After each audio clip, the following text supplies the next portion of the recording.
How to code with AI. Comment coder avec l'IA. Salut à tous, c'est Marc. Aujourd'hui, je vais te montrer comment coder plus vite avec l'intelligence artificielle grâce à GitHub Copilot en mode interactif et ensuite je te montrerai comment utiliser le mode agent. Je te réserve un bonus pour la fin. Dans cet exemple, c'est typiquement ma façon de faire, à chacun de l'adapter à sa sauce. Si cette vidéo t'aide à mieux utiliser GitHub Copilot, pense à laisser un like pour soutenir la chaîne. Et si tu veux continuer à progresser sans perdre du temps, abonne-toi et active ou non la cloche de notification. On va ensemble créer une petite API en ASP.NET Core pour gérer des habitudes. Le but, c'est de te montrer comment GitHub Copilot peut te suggérer du code au fur et à mesure que tu échanges avec lui sans que tu n'aies à tout taper ou à réfléchir au moindre détail. Je rappelle que le code suggéré doit faire l'objet de relecture et d'adaptation aux besoins. Dans cette première partie, nous allons utiliser le mode interactif de GitHub Copilot. Je vais d'abord créer mon projet. Nouveau projet. Je crée un projet ASP.NET Core. Je vais l'appeler Web App Habitude avec S. Le suivant, je vais utiliser la prise en charge .NET 8. Ça m'évite de créer ou d'ajouter Swagger. .NET 9 n'intègre pas Swagger directement, donc ça va m'éviter encore du travail supplémentaire. Je laisse Visual Studio me créer mon projet. Je crée 3 dossiers. Le premier dossier va s'appeler modèle. Ajouter. On va faire models. Ensuite, je vais créer un dossier qui va s'appeler services. Un autre dossier qui va s'appeler data. Je vais séparer mes responsabilités. Donc, voilà. Donc, mes 3 dossiers sont créés. À présent, je vais ajouter une classe dans modèle. Ma classe va s'appeler habitude. Public classe habitude. Et j'ai déjà mes attributs. En fait, j'avais le choix de pouvoir discuter un peu avec l'intelligence artificielle pour pouvoir faire mon analyse. Et là, je ne vais pas le faire. J'ai déjà ma classe. Je sais quelle propriété dont j'ai besoin. Donc, j'ai l'identifiant, le nom, la fréquence de mes habitudes, la dernière date de saisie et puis une note. À la deuxième étape, qu'est-ce que je dois faire? Je vais installer les différentes librairies dont j'ai besoin pour communiquer avec ma base de données. J'utiliserai ici Entity Framework Core. Mais pour ce faire, je vais utiliser GitHub Copilot pour qu'il puisse me dire quelles sont les différentes librairies que je dois installer. Pour ouvrir la conversation avec GitHub Copilot, en bas à droite, j'ai un onglet qui s'appelle Conversation GitHub Copilot. Quand j'ouvre cet onglet, j'ai un champ de saisie pour pouvoir saisir mes prompts. En dessous, j'ai une liste qui me permet de sélectionner le mode interactif ou le mode agent. La deuxième option, c'est le mode agent. C'est celle-là que nous allons voir à la partie 2. Ici, je vais utiliser plutôt ChatGPT 4.1. Et ce que je vais lui demander, c'est de me lister les librairies dont j'ai besoin. Je vais coller mon prompt. Peux-tu me fournir les librairies Entity Framework à installer pour la gestion des migrations? Je veux utiliser une base de données SQLite. Je fais entrer. Il va réfléchir et il va me donner une réponse. On patiente. Alors, pour gérer les migrations d'Entity Framework avec une base de données SQLite sous .NET 8, il te faut installer. Il me liste les différentes librairies à installer. Ce que j'ai à faire simplement, c'est les copier. Appliquer, je l'ai déjà essayé, il ne marchait pas. Ouais, il essaie de l'appliquer au fichier en cours. Donc, ce n'est pas ce que je veux faire. Je vais dans la console du gestionnaire de package. Je copie. Je fais CTRL V. J'ai une erreur. Alors, j'ai plutôt copié la liste des librairies. Ce n'est pas ce que je cherche, c'est plutôt ici. C'est plutôt cette liste que je dois copier. J'efface cette partie et je colle. Voilà.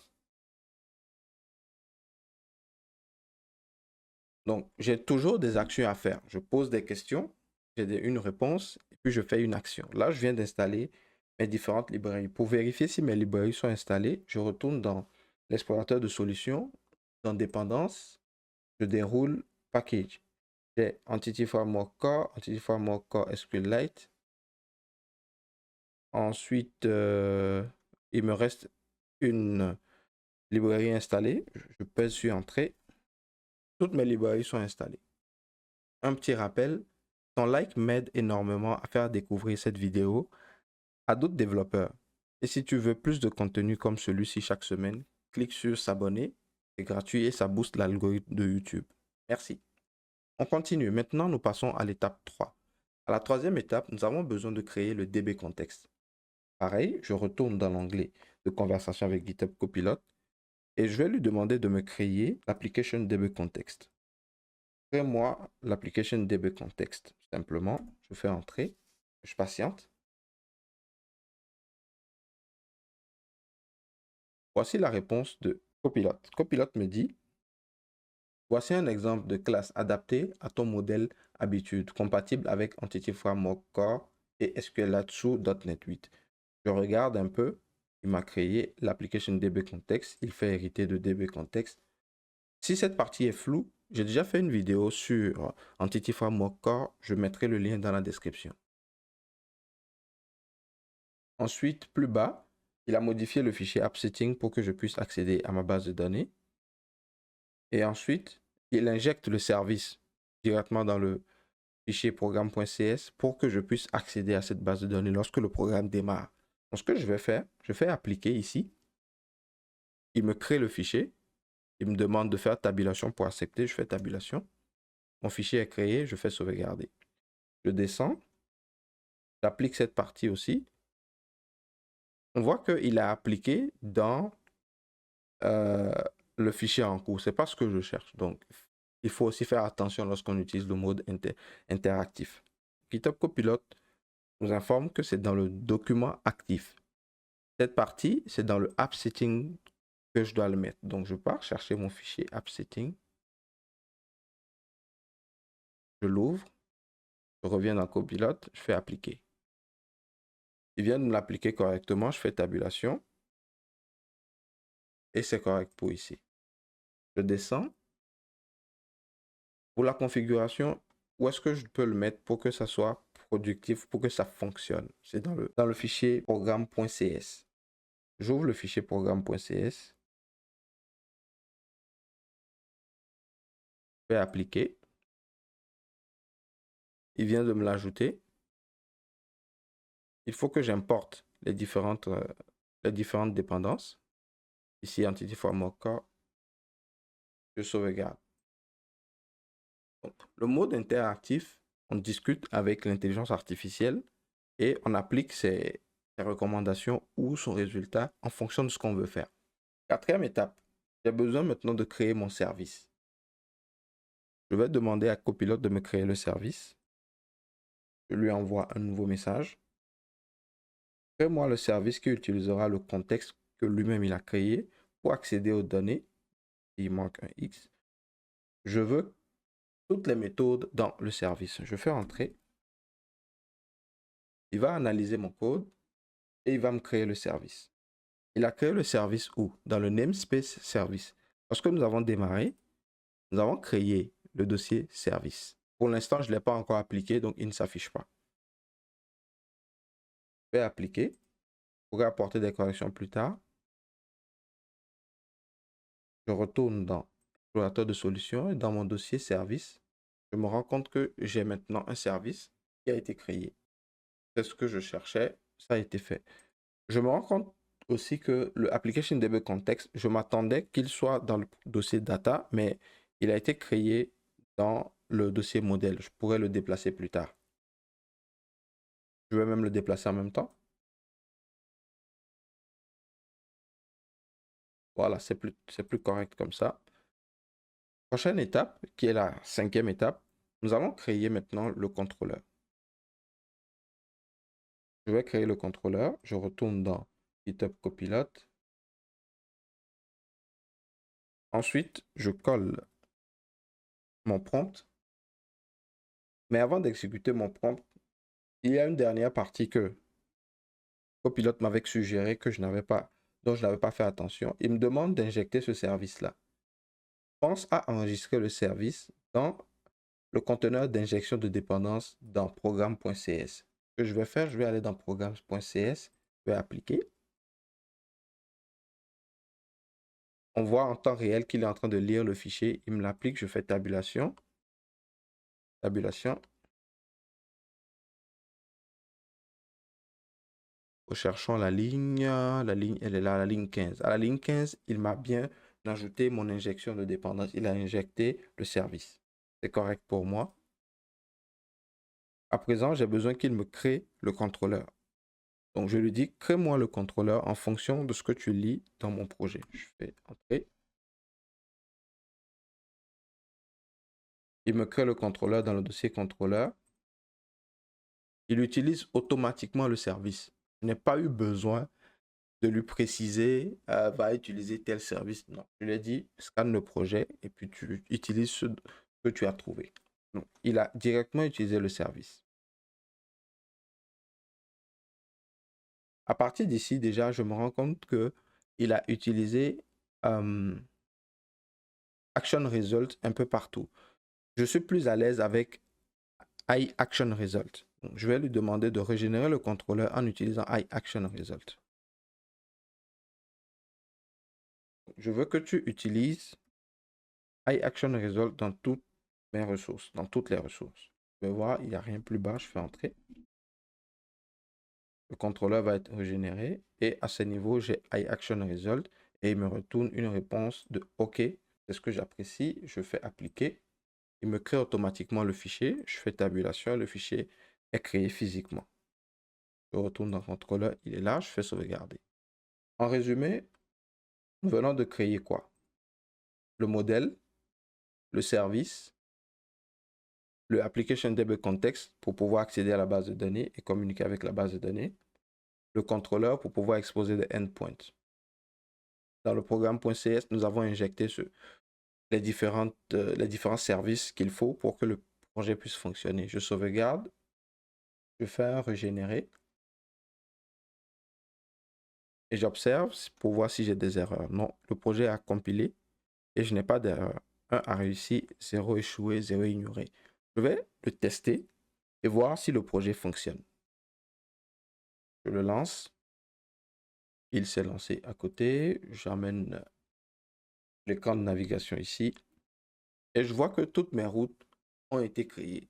Le get, post, le get by ID, ainsi que le put et le delete. Je fais un get all. On va voir si le get all fonctionne. On devait avoir un tableau vide. Je me retrouve avec... Ah, on n'a pas de base de données. Dans l'exécution, j'ai complètement oublié de créer la migration. C'est pas grave, je ferme le projet. Je retourne dans ma console de gestionnaire de package et je colle ce code add migration initial create, qu'il me crée la première migration. Je veux qu'il soit dans le dossier data et migration. Je fais entrer. Patiente. Normalement, on ne devrait pas avoir de souci. Ma migration, elle est créée. Je crée ma base de données. Update. Database. Vous pouvez demander à Copilot, mais je connais déjà l'instruction, donc pas la peine. Ma base de données est créée. Je la vois ici, habitude, ainsi que ma table.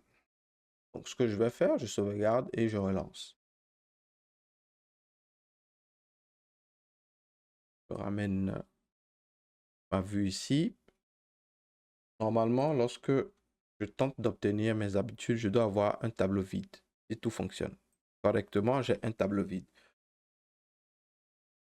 À présent, je vais enregistrer 2 à 3 habitudes. Pour ce faire, je vais sur la ressource post, write out. Je me rends compte que j'ai un exemple ici, le format attend ma route pour pouvoir enregistrer mes habitudes. Ce que je vais faire étant un gros paresseux, je vais demander à GitHub Copilot de me générer des enregistrements. Alors, je retourne dans, je réduis ceci, je retourne dans Visual Studio et je colle ce prompt. Génère-moi 3 mocks, utilise le schéma ici pour me générer ces 3 mocks. Je fais ça. Il va me générer mes exemples. Ça va m'éviter d'aller faire des saisies de l'autre côté. Parfait. J'ai besoin Je vais copier cette partie. Je remplace juste cette partie-là. Je n'ai pas besoin de l'ID, je vais l'enlever. Je vais save. Il a sauvegardé. Je vais copier cette partie aussi. Je remplace ici. Donc, j'avais enregistré premièrement boire de l'eau. Actuellement, ça va être de la lecture. C'est fait. Et la troisième, c'est de faire du sport. C'est important de faire du sport. Je viens d'enregistrer mes 3 habitudes. Alors, je vais aller vérifier si je peux obtenir la liste de toutes mes habitudes. Je fais exécuter. J'avais une liste vide. Maintenant, je peux obtenir mes 3 habitudes. Allons voir si l'obtention de ma deuxième habitude fonctionne. Je fais 2. Elle fonctionne très bien. Je ne vais pas faire de modification. Ce n'est pas la peine. J'ai testé 2 routes, l'enregistrement, l'obtention. 3 routes pour être plus précis. L'obtention, l'enregistrement et l'obtention d'une de mes habitudes. Là, je viens de créer une API ASP.NET Core en échangeant directement avec GitHub Copilot. Je lui posais des questions et me générait directement mes fichiers. À présent, passons à la partie 2 où je vais demander à GitHub Copilot de me créer lui-même le projet, d'installer les différentes dépendances qu'il faut et à la fin, on va tester pour voir si le projet que lui-même il a créé est fonctionnel. Nous voici dans cette partie 2. J'ai créé un projet vierge. Le projet s'appelle Web App Habitude Mode Agent. Je vais supprimer. Je vais même laisser. Je ne vais pas supprimer. Je vais laisser le projet tel qu'il est. Et je te montre le prompt que je vais utiliser et comment je vais l'utiliser. Premièrement, je vais aller dans ma conversation avec GitHub Copilot. Je vais l'agrandir un tout petit peu. À ce niveau, je vais utiliser le mode agent, le mode assistant. Je ne vais pas utiliser GPT, mais je vais utiliser Claude Sonnet 4. J'utilise principalement Claude Sonnet 4 parce que je le trouve plus puissant, plus précis et me permet d'aller assez rapidement. Donc, je vais principalement utiliser Claude Sonnet 4. Les autres agents aussi fonctionnent très bien, mais je trouve celui-ci plus précis. Voici le prompt que je vais utiliser pour créer le même projet que nous avons créé tout à l'heure avec le mode interactif. Je vais recréer ce projet avec le mode agent. Je ne vais pas laisser GitHub Copilot le faire tout seul. Même le mode agent, on peut le laisser tout créer sans avoir besoin d'autorisation. Mais je vais le surveiller et donner mon accord sur tous les fichiers qu'il va créer. Il va le faire de façon autonome. Qu'est-ce que je lui dis? Je lui dis, crée un CRUD complet pour la classe suivante dans cette solution. Je lui passe la classe. Ensuite, je lui dis, utilise une base de données SQLite avec Entity Framework Core, configure et applique les migrations nécessaires. Je souhaite pouvoir exécuter l'API et retrouver automatiquement 5 enregistrements d'exemples déjà présents dans la base de données à l'initialisation. Assure-toi que toutes les opérations CRUD, create, création, lecture, mise à jour, suppression sont exposées via des endpoints REST dans l'API.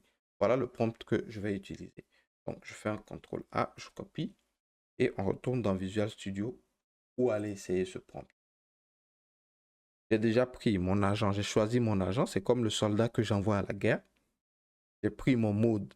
Est-ce qu'il est en mode combat ou il est en mode observation? Ici, il est en mode combat. Je colle mon prompt. Je m'assure que ma solution est là, elle est bien clean. Et je fais envoyer et j'observe. On attend, on laisse réfléchir. Ah, il a commencé à réfléchir. Donc, il nous dit, je vais créer un CRUD complet pour la classe habitude avec SQLite Entity Framework Core. Commençons déjà par explorer la structure du projet et comprendre ce qui existe déjà. Donc, il analyse le code, il analyse le projet, il vérifie pour voir s'il y a de l'existant. D'accord? Maintenant, explorons la structure complète du projet pour mieux comprendre l'organisation. Il vérifie tout le projet et tout. Parfait. Je vois que c'est un projet ASP.NET Core API basique. Oui. Donc, il va me lister toutes les tâches qu'il va faire. C'est quoi? Ajouter les packages. Comme on l'a fait tantôt, on avait ajouté les packages, créer la classe, créer le DB context, configurer les services, créer le contrôleur, ainsi de suite. Donc ici, il me demande, do you want to run the following command in the terminal? Est-ce que je veux exécuter cette commande dans le terminal? Je lui fais oui, autoriser, je l'autorise à exécuter et on regarde dans le terminal ici, il exécute cette commande. La commande a pour but d'installer les différentes librairies. Donc voilà, comme je le disais, je pouvais lui donner l'autorisation de le faire tout seul, de ne pas me demander mon avis, mais j'ai besoin d'observer ce qu'il fait, donc je fais conserver. Je vois qu'il a installé mes différentes librairies, c'est déjà correct. Je suis l'exécution, il me demande est-ce que je veux exécuter ces commandes, je dis oui, pas de problème, exécute. Même si ça pose problème lorsque ça plante, il va réfléchir et pouvoir refaire autre chose, pouvoir réexécuter une nouvelle commande. Je le laisse réfléchir toujours. Donc, il me dit que la classe existe déjà. Notons que j'ai une petite fenêtre ici qui m'ouvre chaque fichier qu'il modifie. Donc là, il vient de créer ce fichier-là. Il me demande de l'accepter. J'ai le même bouton conserver ici que je peux peser à chaque fois pour qu'il puisse confirmer la création de tout. Mais je préfère le faire pour chaque fichier. Je continue par l'observer. Il est en train de créer le fichier habitude contexte. Je vais autoriser. Il y a des moments où il va échouer, mais il va reprendre en utilisant une autre méthode. Donc, pas de trouble. Il m'a créé le fichier. Je l'ai ici. Je regarde un peu. Il ressemble trait pour trait à ce qu'on avait fait, mais ici, il a ajouté une nouvelle méthode en modèle creating qui lui permet de créer le modèle parce que je l'ai obligé à me créer des enregistrements lorsqu'il sera prêt. Donc, voilà, mes différents enregistrements ont été initialisés ici. Je fais conserver. On pourra expliquer le code plus tard. J'ai un autre fichier, contrôleur, je fais conserver. Le fichier programme.cs, il l'a modifié, je fais conserver. Et je le laisse continuer par s'exécuter. À ton niveau, si tu reprends cet exemple, tu pourras lire chaque détail et chaque process qu'il est en train d'exécuter. Je patiente et j'observe. Il me dit qu'il n'y a aucune erreur de compilation. Donc, il va mettre à jour certains fichiers. J'observe dans ma liste ici. Si j'ai ce fichier, je l'ouvre. Je vais conserver.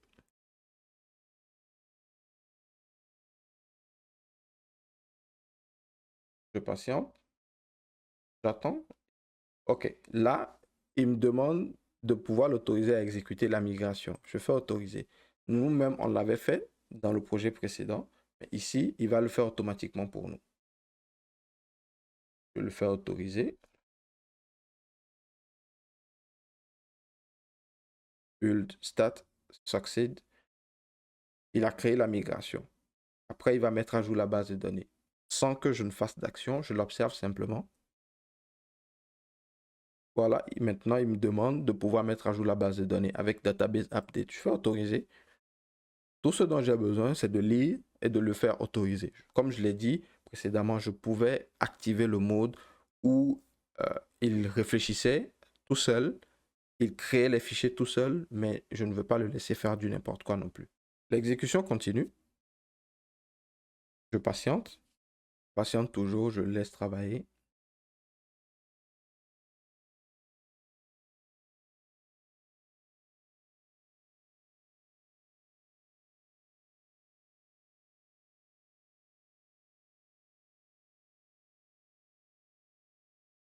Parfait. Il me dit que la génération a réussi. Il a exécuté. Continue.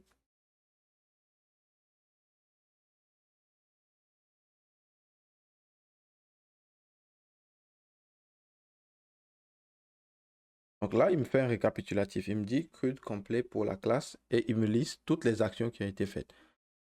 Culture du projet, mise en place, il y a le modèle, il a créé le modèle, le DB contexte, la configuration du fichier programme.cs pour injecter les services. Il a installé les différentes librairies pour accéder à la base de données et les différentes méthodes ont été créées ici. Tout semble correct. Je vais maintenant dans l'explorateur de solutions. Je fais clic droit. Je vais régénérer. Normalement, tout fonctionne. Je vais exécuter le projet pour voir si j'arrive à accéder à l'interface. et pouvoir obtenir les données, pouvoir ajouter aussi. Mon projet a compilé et j'ai bel et bien mes différentes routes. Voyons voir si je peux obtenir la liste de mes habitudes qui ont été préenregistrées. J'ai bien 5 enregistrements. Je vais copier le dernier pour pouvoir faire un ajout. Je vais ajouter une nouvelle habitude. Je vais enlever cette partie. Ça va pas être apprendre une langue, ça va être laver ma voiture. Laver ma voiture et ensuite je fais enregistrer. Je vois que laver ma voiture est passé. Je vais refaire et exécuter pour obtenir la liste de mes habitudes. Et ma dernière habitude a bien été enregistrée. Nous venons de voir tout de suite comment est-ce que le mode agent permet d'aller encore plus vite lorsqu'on lui donne du contexte, lorsqu'on lui donne des explications sur ce qu'il doit faire. Le système le fait, GitHub Copilot le fait automatiquement, des fois sans avoir besoin de notre approbation. Mais personnellement, je préfère garder ce mode-là où j'accepte, je lui dis OK, oui, continue, oui, continue, oui, continue. Maintenant, ce qu'on peut faire simplement, c'est aller dans l'explorateur de solutions, aller ouvrir le contrôleur et regarder dans le contrôleur. Nous voyons que ici, il a utilisé Action Results. Il n'a pas utilisé l'interface d'Action Result. Personnellement, je préfère utiliser iAction Result. Je remarque aussi que il a injecté le contexte directement euh, dans le contrôleur. Il ne m'a pas créé de dossier service. Par contre, lorsque j'étais en train de coder en mode interactif, je lui ai précisé que je voulais un service. Ce que je peux faire, je vais lui demander de modifier ce code-là. J'arrête l'exécution. Je réduis cette partie. Cette partie aussi, je vais la réduire. Je retourne dans la conversation. Je vais lui dire de me créer une couche supplémentaire. Je vais dire à GitHub Copilot, crée-moi une couche supplémentaire, habitude service, et mets la logique métier dans ce fichier. Je fais entrer. Et j'observe ce qu'il va faire. On patiente. Il relie le projet pour voir comment est-ce qu'il va faire ses modifications. Donc déjà, il me crée un nouveau fichier avec les différentes méthodes. Je fais conserver. Patiente, il scanne encore.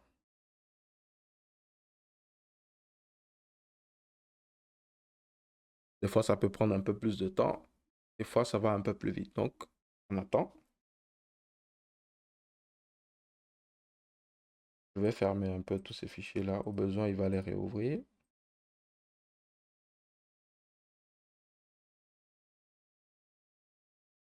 Il vient de me créer l'implémentation. Je vais conserver. Je ne contrôle pas forcément euh, la logique de code ici, mais je montre un peu les possibilités qu'on a avec GitHub Copilot.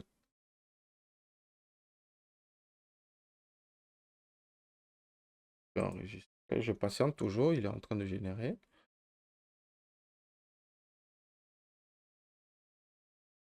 Des fois, quand il se mêle les pinceaux, il refait le processus lui-même automatiquement. Voilà. Il s'est mêlé un peu les pinceaux. Là, il refait tout le processus.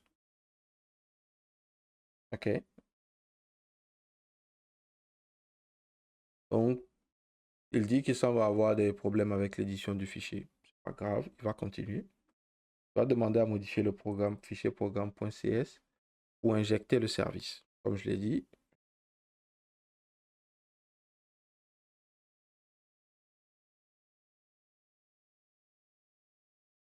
enregistrer, patiente jusqu'à ce qu'il finisse de faire ses corrections.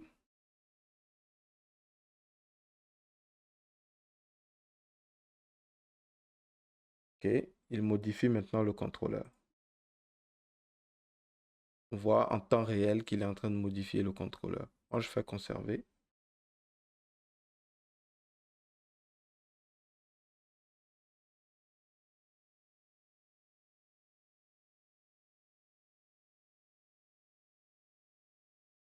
OK. Donc, il y a une erreur quelque part parce que ici, je vois qu'il y a un rouge. Il me dit qu'il voit qu'il y a une accolade. Il va corriger cette accolade-là. Donc, il y a une erreur de syntaxe dans le contrôleur. Il va relire jusqu'à aller corriger l'accolade plus bas. Voilà, je vais conserver.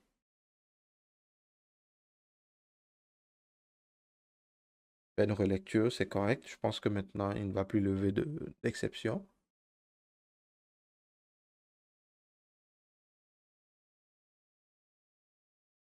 Donc, à chaque fois qu'il perd la trace d'un fichier, il part rechercher le fichier dans le projet. Donc, excellent. Il voit que le service est déjà créé. Il va voir s'il y a des erreurs. Voilà, il régénère ma solution. Il a régénéré la solution tout seul. Parfait, la couche de service a été créée. Voici un résumé de tout ce qu'il a fait. Il est en train de me résumer ses actions. Parfait. Il me résume toutes les actions qu'il a eu à exécuter. Ce que moi je peux faire maintenant, c'est de retourner dans l'explorateur de solutions. Je vois maintenant que mon dossier service est créé. J'ai l'interface et j'ai son implémentation. Lorsque je retourne dans le contrôleur, je me retrouve très bien. Je vais réduire cette partie. Je remonte. Je vois ici maintenant que c'est le service qui a été injecté et non le DB contexte directement. Je fais run, j'exécute.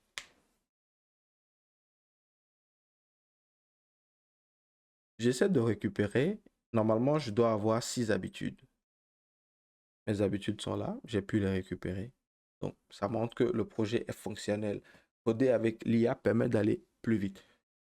Tous ces détails que je lui ai fournis, un à un, je pouvais les compiler dans un seul prompt, lui fournir ce prompt-là et l'autoriser à créer le projet. Le temps d'aller me faire un café, mon projet est prêt. Alors, en résumé, on vient de voir deux façons d'utiliser l'intelligence artificielle, principalement GitHub Copilot avec Visual Studio. Le mode interactif qui permet d'échanger avec l'intelligence artificielle. On lui pose des questions, on lui demande de faire certaines tâches. Il nous fournit ce dont on a besoin pour faire ces tâches. On ne fait qu'appliquer ou copier-coller. Le deuxième mode, c'est le mode agent qui permet de lui donner du contexte, qui permet de lui dire ce qu'il doit faire, comment il doit le faire et avec quelles ressources. Et l'agent, c'est comme un soldat qu'on envoie à la guerre. Il ira faire les actions qu'on lui demande de faire. C'est comme quelqu'un qu'on envoie en mission avec un cahier de charge. Alors, le bonus, je reviens dans mon premier projet. Je vais arrêter l'exécution de celui-ci.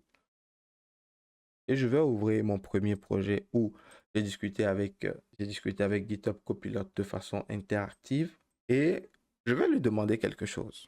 Si je veux savoir si mon code respecte les différents principes de développement, si mon code est maintenable, si mon code respecte les standards de qualité, je peux toujours demander à GitHub Copilot de scanner mon code et de me faire des recommandations. Ici, je vais lui demander, peux-tu analyser mon code et me dire s'il respecte les principes de clean code, les bonnes pratiques de développement logiciel, ainsi que les standards de qualité, lisibilité, maintenabilité, modularité, simplicité, gestion des erreurs, etc. Merci de m'indiquer les points forts et les axes à améliorer. Je fais entrer. Donc, qu'est-ce que j'observe? GitHub Copilot me liste tout ce que, déjà, ici, c'est les points forts, lisibilité, nommage, les classes, etc. La modularité, c'est j'ai séparé les différentes responsabilités, etc. L'unicité, plutôt la simplicité. Les méthodes sont courtes et font une seule chose. D'accord, maintenabilité, etc., etc. Mais les axes d'amélioration. Validation des entrées. Actuellement, je peux saisir du n'importe quoi, il va accepter, donc je n'ai pas géré les différentes validations. La gestion des exceptions. Lorsque le système va lever une exception, je ne la catch pas. Et les commentaires, la documentation, je n'ai pas de test unitaire.